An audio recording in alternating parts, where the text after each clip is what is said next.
Enneagram? Oh, yeah, isn't that like the Myers-Briggs?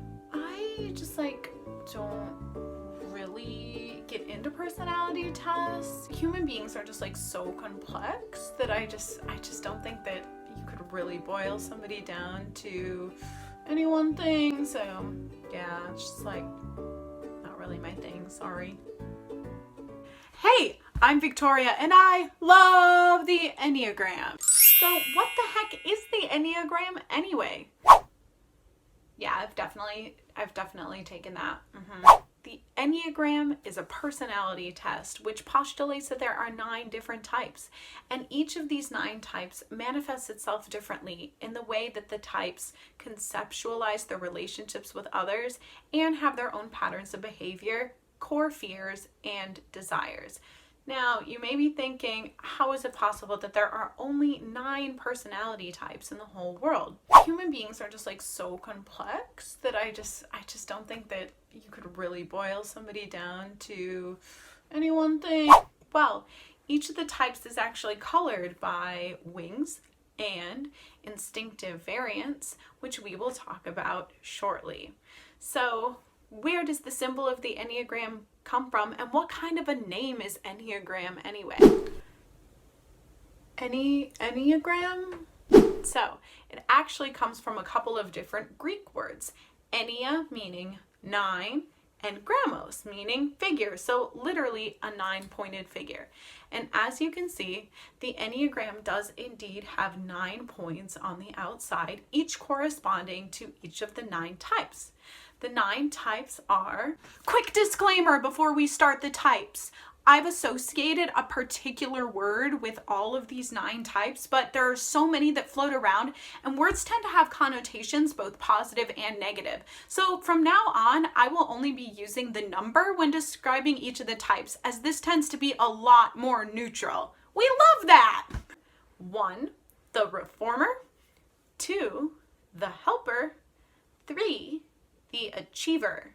4, the individualist. 5, the investigator. 6, the loyalist. 7, the enthusiast. 8, the challenger. And 9, the peacemaker. Now, let's say that you end up being a 9, the peacemaker. Guess what? That means that you also have 2 wings on either side of you. You're a 9 right there, right? And then you have the 8 wing on one side and the 1 wing on the other side. So here's the deal with wings. If you are indeed a 9, that means that your personality is going to be colored on either side by the type 8's personality as well as the type 1's personality. So already it's like you've got 3 personalities in one. That's a pretty good deal. I hate myself. Why do I say things like that? We'll get more in depth on what each of the numbers mean in later videos. Oh, I almost forgot to talk about instinctual variants. Bad. Okay, here we go. There are 3 of them. Self-preservation, social, and then this third one kind of goes by a bunch of different names. We got one-on-one, we've got intimate, we've got sexual, but I prefer to call it one-on-one, and that is the terminology that I will continue to use throughout my personal videos.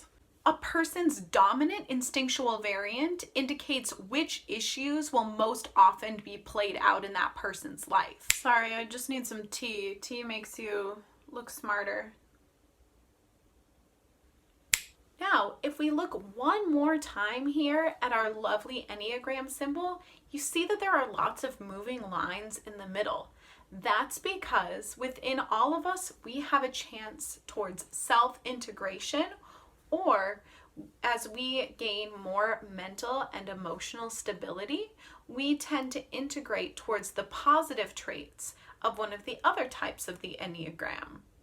And consequently, in times of stress, we tend to move towards the unhealthy side of another type. I know this has been a super quick rundown, but I hope it at least alerted you to the structure of the Enneagram itself, and now we can get super ready to dive into each of the 9 types. Be sure to subscribe to my channel if you want to keep up with those videos, and keep a lookout for the first one coming later this week. I'm so excited to Enneagram and chill, and I will see you soon.